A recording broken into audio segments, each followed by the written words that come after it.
কেমন আছে তোমরা সবাই? আশা করি ভালোই আছো।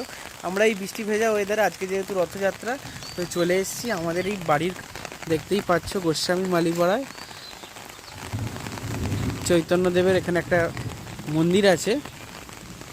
তো এখানে আগেও এসেছিলাম তোমাদের, তো বৃষ্টি তো পড়ছে, মায়ের এখানে আটকে গেছে। এই দেখো এই মন্দিরটা দিয়ে আগের দিনকে মানে প্রোগ্রাম ছিল, এসেছিলাম। তো আজকে আছে ওই দিকে, চলো ওইদিকে গিয়ে তোমাদের সাথে দেখা হবে।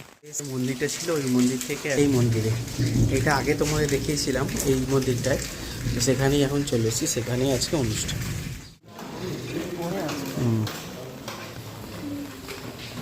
এটা নিবা কাকা প্রসাদটা দিচ্ছে, তাই না?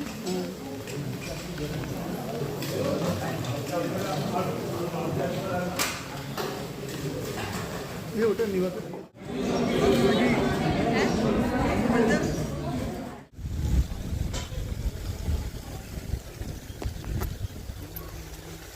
বন্ধুরা, চলে এসেছি বাড়িতে। খাওয়া দাওয়া কিন্তু খুব সুন্দর হয়েছে।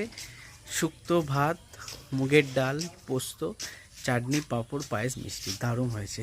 এই রথযাত্রা উপলক্ষে আজকের খাওয়া দাওয়াটা কিন্তু খুব সুন্দর হয়েছে। কেমন লাগলো ব্লগটা অবশ্যই কমেন্ট বক্সে জানাতে ভুলো না। চলো আবার পরে কথা হচ্ছে।